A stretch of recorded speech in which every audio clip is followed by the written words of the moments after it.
Assalamualaikum. Selamat bertemu lagi Rafi di channel. Bersiaran kami santai-santai di rumah pustaka Jengka.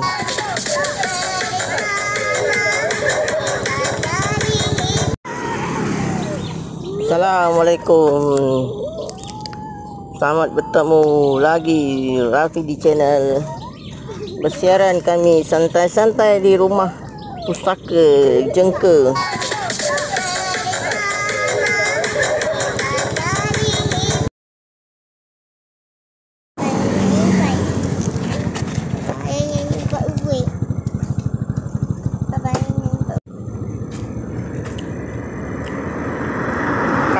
Santai bersama pembeli rumah pustaka. Kami sekeluarga bermain-mainan biasa di depan rumah Jengka 6, Kampung Kaimbong, Pahang.